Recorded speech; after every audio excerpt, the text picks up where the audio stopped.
السلام علیکم، میں ہوں امجد عزیز ملک اور آپ دیکھ رہے ہیں کسوٹی ڈیجیٹل۔ آج ہماری مہمان شخصیت کمنٹیٹر ہیں اور کمنٹری میں ان کا بڑا نام تھا، انگریزی کمنٹری کیا کرتے تھے اور ہمارے جو ریڈیو سننے والے ہیں اور ٹیلی ویژن دیکھنے والے ہیں ان دنوں میں ماضی کی بات کر رہا ہوں، خاصا نام تھا اور کمنٹری کا لطف جو ہے وہ دوبالا ہو جایا کرتا تھا۔ کئی کمنٹیٹر جنہوں نے بہت نام کمایا، ان کا نام ہمیشہ زندہ رہے گا، اور جو زندہ ہیں ہمارے لیے یہ بڑی خوشی کی بات ہے کہ وہ آج ہمارے درمیان موجود ہیں۔ میں بات کر رہا ہوں محترم جناب طارق راز صاحب کی۔ بہت شکریہ طارق۔ السلام علیکم بھائی، بڑا آپ نے ڈیٹیل قسم کا انٹروڈکشن کرا دیا۔ تو میں نے کہا کہ بہت عرصہ آپ نے بھی بڑے انٹرویوز کیے اور کمنٹری بھی کی، اور آج ہم آپ سے بات کریں اور کئی کتابیں لکھی اور آج ہماری خواہش یہ تھی کہ کچھ یادیں تازہ کریں۔ آپ پاکستان کیوں چھوڑ گئے؟ اصل میں اس میں کوئی ایسی خاص وجہ نہیں تھی چھوڑنے کی۔ میری جو بیگم تھی اللہ بخشے، اس کو کینسر ہو گیا تو اس وجہ سے مجھے شفٹ ہونا پڑا، بلکہ ان دوران تو میرے پاس کافی چیز ایسی تھی کہ مجھے باہر جانا بھی تھا، سب کچھ تھا، لیکن I had to choose between the two. پھر وہ اس کے بعد وہ سروائیو بھی نہیں کی۔ اس کے بعد میرا ایک ہی بیٹا ہے تو پھر وہ بھی کینیڈا میں ہے، تو اس وجہ سے مجھے وہاں رہنا پڑا۔ جہاں آپ کے بچے ہوں گے آپ وہیں اپنے آپ کو چاہیں گے کہ وہاں بھی یاد آتی ہے یہ کمنٹری اور کمنٹیٹرز اور پھر وہ ٹیسٹ میچ اور ون ڈے انٹرنیشنل میچ۔ کبھی کبھی میں آتا ہوں، کبھی پی ایس ایل وغیرہ میں شوق پورا کر جاتا ہوں، کبھی سیریز میں آگے، لیکن ظاہر ہے کہ وہ جو چیزیں تھیں وہ کچھ جوانی کی بھی چیزیں تھیں، اس میں بھی آپ میں بڑا زور شور ہوتا ہے۔ اور مجھے یاد ہے وہ ہمیں وہ پشاور والا ٹیسٹ بھی یہاں جب ہم آئے تھے، بڑا زبردست آپ کی اس وقت بھی بہت ہی اچھی ہاسپٹیلٹی تھی، اور اس میں 1000 300 بنائے تھے اور ڈکلیئر کر دیا تھا۔ کافی اچھمبا گزرا کے ڈکلیئر کر دیا، لیکن ان کا بیان یہی تھا کہ وہ جو ہے سر ڈان بریڈمن کا ریکارڈ نہیں بریک کریں گے، جبکہ بعد میں ہیڈن نے تو توڑا۔ تو یہ معاملات چلتے رہتے ہیں، رونقیں ہیں اپنے۔ آپ کو کیسے شوق ہوا کمنٹری کا؟ میں بچپن میں بھی اپنا بڑا ان سب کو سنتا تھا تو اپنا کاپی کرتا رہتا، بولتا رہتا تھا گھر میں۔ اس کے بعد وہ فالو شپ جو تھی وہ بڑا اس جنون کی حد تک بڑی کہ پھر کامنٹری میں آ بھی گیا اتفاق سے۔ 78 79 کا وہ دور تھا جب انڈیا کی ٹیم یہاں آئی تھی، اس وقت مجھے موقع ملا ایک 3 ڈے میچ میں پہلے، پھر اس کے بعد وہاں ایک آخری ٹیسٹ میچ ہوا تھا کراچی کا، جس میں سارے گیٹس کھول دیے گئے تھے اور پاکستان نے ووٹ جیتا تھا۔ اس میں پھر موقع، پھر اس کے سلسلہ بنتا چلا گیا، باہر کے دورے بھی ہوتے رہے، ٹیم کے ساتھ گھومنے کے مواقع بھی ملتے رہے، تو یہ تسلسل یوں برقرار رہا۔ لیکن مجھے تو وہ یاد ہے جب ہم ملیشیا میں کوالالمپور میں اکٹھے تھے اور کامن ویلتھ گیمز میں آپ کرکٹ کی کمنٹری کر رہے تھے اور میں ہاکی کی کمنٹری کر رہا تھا۔ بہت شاندار ٹور تھا وہ ٹور، مجھے آج بھی یاد ہے۔ اس کے بعد ہم باہر ہم نے سیاحت بھی کافی کی، کافی جگہوں پہ ہم گھومے پھرے تھے، اور وہ میچ بھی ہاکی کے اپنی جگہ بڑے زوردار میچز تھے، کرکٹ کی بھی بڑی اچھی پاکستان کی ٹیم نے اچھا پرفارم کیا تھا اس میں۔ اور بلکہ یہ بھی یاد ہے کہ اس وقت کوئی نوزمک نہیں ہوئی تھی کامن ویلتھ گیمز میں، تو خاصی رونق تھی اس میں۔ لیکن ذاکر حسین سید مرحوم کو یاد ہے جب ان سے ملنا، رسم نکی بھی تھے اور ہم ایک فلم دیکھنے چلے گئے تھے۔ ہاں وہ فلم میں مجھے ان کا گانے پہ اس طریقے سے جھوم جھوم کے ناچنا وہ بھی مجھے یاد ہے۔ لیکن وہ گانا بھی تو بڑا زبردست گانا بھی اچھا تھا، چھیاں چھیاں چھیاں، لیکن وہ آدمی بھی بہت نفیس تھے، اللہ ان کو جنت نصیب کرے۔ اور جس طریقے سے وہ گھل مل جاتے تھے اور ایسا لگتا تھا کہ ساری جو ہے محفل کی مطلب جان ہوتے تھے، آپ یہ کہیے۔ ٹھیک ہے، مرحوم احسن نکی اور فاروق مظہر اور مظاہر باری اور پھر آپ شہزاد ہمایوں، اب ہم میں نہیں گئے، لیکن کیا خوبصورت کمنٹری کیا کرتے بھائی، بڑی حسین یادیں ہیں۔ اس کے بعد ابھی حال ہی میں ہم نے ادریس صاحب کو جن کی وفات ہوئی، تو جس انداز کی وہ بھی کامنٹری کیا کرتے تھے، ایسا لگتا تھا کہ آپ گیم کے اندر چھکا جا رہا تو وہ چھکے کے ساتھ ساتھ جا رہے ہیں، گیم سلو ہو گئی تو وہ سلو ہو گئے، مطلب بڑا اپنے آپ کو اتنا کراؤڈ کو انوالو کر کے رکھتے تھے وہ کہ اس کی کوئی مثال نہیں ملتی، اور لوگ ان کو بڑا دل جمعی سے سنا کرتے تھے۔ تو یہی حال جو تھا، شہزاد کا اپنا انداز تھا، چشتی کا اپنا انداز ہے، اور افتخار وغیرہ سب کے اپنے اپنے انداز ہیں، لیکن بہت بڑے بڑے کامنٹیٹرز ایسے نقی، اور ہم نے مظاہر باری جیسے، مجھے وہ بھی یاد ہے بڑے نفیس کامنٹیٹر ہوا کرتے تھے، کمانڈر اقبال ہاشمی۔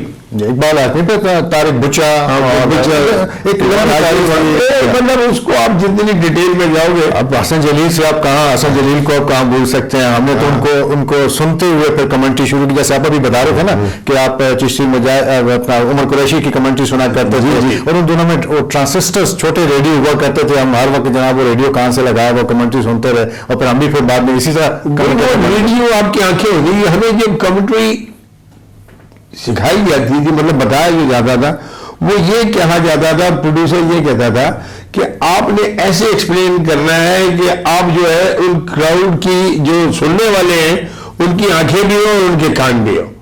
تو وہ مطلب جس طریقے سے آپ ایکسپریس کرتے تھے جس طرح گیم، تو وہ لوگ بھی سننے والے بھی یہ محسوس کرتے تھے کہ آپ واقعی وہاں. اور پھر دوسری جو ایک اہم چیز تھی کہ آپ کو باعث نہیں ہونا پڑتا تھا کہ یہ میرے ملک کی ٹیم ہے، یہ دوسرے جو اچھا کھیل کھیلے ویسی پریزنٹیشن ہونی چاہیے. کمنٹیٹر جو ہے اس کو بڑا نیوٹرل ہونا پڑتا ہے. تو یہ چیزیں جیسے طارق راز صاحب یہ بتائیے، کیا آپ سمجھتے ہیں کہ ہماری جو کامنٹری تھی، چاہے وہ کرکٹ کی تھی یا ہاکی کی تھی، کامنٹری نے اور کمنٹیٹرز نے کتنا رول پلے کیا کسی بھی کھیل کی پروموشن کے لیے؟ یہ بہت بڑا رول پلے کیے. آپ یہ دیکھیں کہ عمر قریشی اور ان کے ساتھ انڈیا کے اس دور کے طالع خان تھے، تو ان کو جس طرح عمر قریشی کی وجہ سے اور جمشید مارکو کی وجہ سے لوگ کامیڈی سنتے تھے، اور ان کو جس طرح کے شیڈوز لینتھننگ اور جس طرح کی وہ زبان استعمال کیا کرتے تھے، وہ ہر کوئی چاہتا تھا کہ اس کو استعمال کرے. اور ان کا بہت بڑا کنٹریبیوشن ہے. کرکٹ میں پلیئرز کو تو لوگ جانتے تھے، لیکن پلیئرز کو عمر قریشی یا منیر حسین کو، جیسے اردو میں ابتدا میں آپ یہ دیکھیے اس میں آئے اردو کی کمنٹری میں، تو یہ لوگ باقاعدہ نہ صرف یہ کہ گیم کو جنواتے تھے، اپنے آپ کو تو خیر یہ باور کراتے ہی تھے کہ ہم جو ہیں ایگزسٹ کرتے، لیکن ان کی وجہ سے گیم جو تھا وہ بھی بہت زیادہ پروموٹ ہوتا. مجھے تو یاد ہے جی منیر حسین صاحب کی مرحوم کی جب ہم کمنٹری سنتے تھے کیا مزہ آیا کرتا تھا. اور میں سمجھتا ہوں کہ جو کراؤڈ بیٹھا ہوتا تھا میچ کے دوران ان کے پاس بھی ریڈیو سیٹ ہوا کرتے تھے، اور وہ ریڈیو کیونکہ بہت بڑا اسٹیڈیم ہوتا تھا اور کھلاڑی تو نظر نہیں آتے تھے، چند کھلاڑی تو آپ پہچان سکتے ہیں، سارے کھلاڑیوں کو آپ نہیں پہچان سکتے تھے، لیکن کس خوبصورتی کے ساتھ کمنٹری کرتا تھا.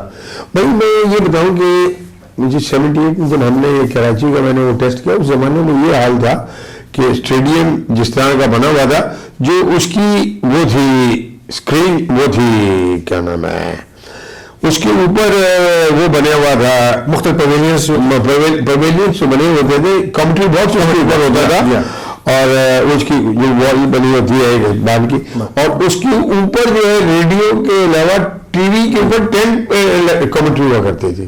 اب آپ دیکھیں کتنے خوبصورت اسٹیڈیم بن گئے، کس طرح کی پریزنٹیشن، کیا کیا فیسلٹیز آ گئی. کوئی یہ تو نہیں ہوتا تھا کہ آج کی طرح کہ مانیٹر سامنے لگا ہوا ہے، آپ دیکھ رہے ہیں ایک ریپیٹ بھی دیکھ لیے فلان ہو گئے. جو ڈسکرائب کرنا ہے آپ نے گیم کو دیکھ کے ڈسکرائب کرنا ہے. اور اس وقت کھلاڑیوں کے پیچھے یہ بھی نہیں ہوتا تھا کہ ان کے نام چسپائیں یا ان کے کیا نام ہے نمبر لگے ہوئے کہ یہ 22 نمبر ہے، 23 نمبر ہے، فلانا ہے. آپ کو خود ہی ان کو پہچاننا ہوتا تھا، خود ہی ڈسکرائب کرنا ہوتا تھا، اور غلطی کی گنجائش نہیں تھی. تو کبھی آپ سے غلطی ہوئی کھلاڑی کو؟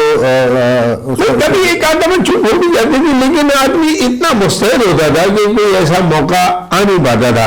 اور آپ مطلب چونکہ جب ہمارے ساتھ افتخار بھی کر رہے ہیں، چشتی بھی کر رہے ہیں، دوسرے بھی اتنے سیزن کمپیئر منیر اور راج، تو میں اس وقت ہماری بھی تھوڑی تھوڑی آنکھیں پھر کھل جاتی تھی ان کو دیکھ کے کہ بھائی انہوں نے اگر پکڑ لیا تو کہیں کے نہیں رہیں گے. جیسے میں سردار خان ہمارے زمانے میں اکٹھے ہم کمنٹری کیا کرتے تھے، اور ریاض الدین ہم اکٹھے کمنٹری کرتے. ہاں جی، وہ نہیں لوٹ آئی یہ تو بڑا ہمارا مقابلہ ہوا کرتا تھا کہ دیکھیں جی کون کس کو پہچانتا ہے. تو پھر ہم نے کھلاڑیوں کو ہاکی کے میدان میں ہم نے دیکھا کہ اس کے چال چلن کیسا ہے ہاکی کے میدان کے اندر وہاں سے ممبئی سے پہچانے جاتے تھے.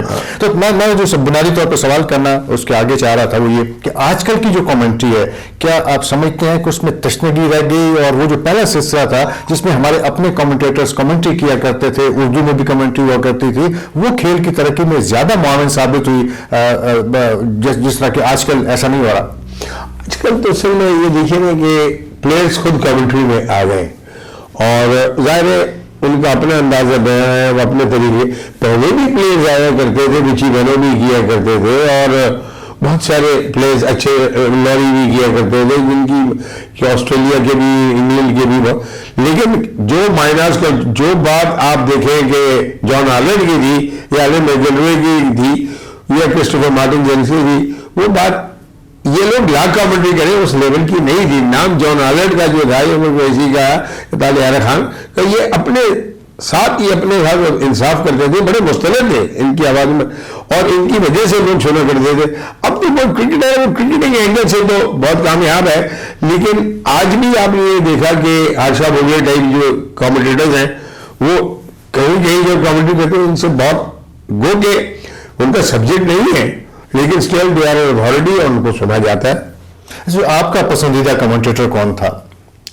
دیکھیں میں نے جو زندگی میں جو سب سے زیادہ پسند کیا وہ دو کامنٹیٹر سے، ایک عمر قریشی اور پاکستان میں، اور دوسرے انگلستان میں جان ہالینڈ. اور کتنے ممالک میں آپ گئے پاکستان کی ٹیم کے ساتھ کمنٹری کے لیے؟ کئی میں اس میں ممالک میں گیا، انڈیا لے لیں آپ کے ساتھ، یا سنگاپور گیا یا کوالالمپور بھی گیا، ساؤتھ افریقہ بھی گیا. مطلب اس طرح کوئی ایسا مطلب میں نہیں کہتا کہ جو میں نے چھوڑا ہو جو میں نے نہ دیکھا ہو کریڈٹ کی بدولت. میں اپنے پھر کتابیں بھی لکھنا شروع کی، اور یہ بڑی ایک کامن سی بات تھی کہ جب ہم کمنٹری کرتے تھے تو ساتھ میں شوق کتاب لکھنے کا بھی ہوتا تھا. یہ ایک بڑا اختلاف پیدا ہوتا ہے. وہ علیحدہ بات ہے کہ آج کل کتابیں لکھنا بڑا مشکل بھی ہو گیا، پھر جو ڈیجیٹل میڈیا ہے اس نے بہت کام آسان بھی کر دیا. تو ریڈرشپ بھی کم ہو گئی. آپ نے کتنی کتابیں لکھی اور کس حوالے؟ میں نے 10 کتابیں لکھی اور زیادہ کرکٹ سب کرکٹ بھی لکھی تھی. اور کرکٹ کا مجھے شوق یہ ہوا کہ میرے باس ہوا کرتے تھے جاوید برکی، تو مجھے یا باجی صاحب، تو انہوں نے مجھ سے یہ کہا کہ یار تم یہ جو بولتے ہو یہ لکھ نہیں سکتے ہو. تو ہم جب شارجہ میں گئے تو میں نے پہلی کتاب شارجہ کے اوپر لکھی تھی کہ وہاں 100th ون ڈے ان کا ہو رہا تھا، first ground in the history of cricket, جس کے 100 میچ اس پہ ہوئے تھے. تو اس میں ایک ایک میچ کا ڈسکرپشن کہ کب ہوا، کس کس کے ہوا، ان کے کیا رزلٹ رہے، ان کے اوپر کیا نام ہے کون جیتا، اور سو تک cricket how it started in Sharjah. تو یہ ساری چیزیں اس کی ایک بریف ہسٹری میں وہ جو دماغ میں نے کنسیو کی تھی وہ لکھنا ہے، وہ لکھا تو لکھنا اس سے آسان لگا. اور اس میں ایک چیز کا بڑا شکر گزار اپنی میری وائف کا کہ میری اس کی جو ہوتی تھی پروف ریڈنگ وہ کیا کرتی تھی. تو وہ جب کرتی تھی تو مجھے بڑی مدد مل جاتی تھی کہ بھائی کیا اینڈ میں. پھر میرے دوستوں نے بڑا ساتھ دیا، جس میں ہمارے بڑے جرنلسٹ بڑے اچھے تھے، شاید ہاشمی وغیرہ، یہ ہمارے بڑی یہ مدد کیا کرتے تھے کہ بھائی طارق تمہیں کیا کرنا ہے کس طرح. لیکن جو ہمارے اسٹیٹس کے میرے گرو ہوتے تھے وہ ایک ہی تھے، ان کا نام تھا گل حمید بھٹی. جب تک میں کتاب ان سے فائنل نہیں کروا لیتا تھا کہ بھٹی صاحب اس کی تصدیق کر دیں کہ ہر چیز طرح سے جو ہے صحیح ہے، تب تک وہ کتاب پرنٹ میں آتی نہیں تھی. لیکن آج کل تو دیکھیے نا یہ چیزیں بڑی اب کم رہ گئی. اب تو سوشل میڈیا میں بھی وہ لوگ کامیاب ہیں جن کو سوشل میڈیا دیکھنے والے جانتے ہیں. ہماری بدقسمتی کہہ لیں آپ کہ آپ ہماری تصویریں اویلیبل نہیں تھیں ان دنوں میں. تو یہ نہ گوگل تھا، نہ نیٹ ورک تھا، اور نہ ہماری کوئی تصویریں پوسٹ ہوتی تھیں. لہٰذا میں سمجھتا ہوں کہ آج جو آپ سے ملاقات ہوئی، اور میں تو آپ کا بڑا مشکور ہوں، آپ پشاور آئے خاص طور پہ کینیڈا سے اسلام آباد، اور اسلام آباد سے پشاور، اور وہ اور اس کے بعد اب کراچی جائیں گے. لیکن ہمارے لیے بڑی خوشی کی بات ہے کیونکہ اب آپ نیاز اسٹیڈیم میں بھی آپ نے کمنٹری کی، اور پھر نمک منڈی کی ٹکا کڑھائی بھی ہم نے کھائی اور کباب بھی ہم نے کھائے. ہم نے آج یادیں تازہ کرنے کی کوشش کی. بس یہ یادیں ہیں جو آپ کو ہمیشہ ایسا ہے کہ بہت پیچھے لے جاتی ہیں، اور جب تک آپ زندہ رہتے ہیں وہ یاد رہتی ہیں چیزیں. اور اس کے بعد پھر کون رہتا ہے، کون نہیں جائے کے سر ہونے تک. لیکن بات یہ ہے کہ یادیں اگر حسین ہو تو اس کا بھی ایک الگ مزہ ہے، اور تلخ ہو تو اس کا ایک الگ. لیکن میں یہ سمجھتا ہوں کہ کرکٹ میں اور اس طرح ہماری جو یادیں ہیں وہ بڑی سنہری یادیں ہیں، اور ان کو ہمیشہ اچھے حروف سے لکھا جائے گا. بہت شکریہ طارق راز صاحب، آج آپ تشریف لائے اور ہمارے ناظرین نے دیکھا ایک ایسی شخصیت کو جنہوں نے ریڈیو پاکستان اور پاکستان ٹیلی ویژن سے کرکٹ میچوں کی کمنٹری کی. بہت میچ تھے، بہت لطف اندوز ہوا کرتے تھے ان کو سننے والے. اور آج ہماری خوش قسمتی تھی کہ طارق راز صاحب پشاور میں تشریف لائے، اور ہم نے ان سے کچھ ایسی باتیں کی جو ہماری یادیں اب رہ گئی ہیں. اس توقع کے ساتھ اور درازی عمر کی دعاؤں کے ساتھ بہت شکریہ طارق راز صاحب آپ کی آمد کا.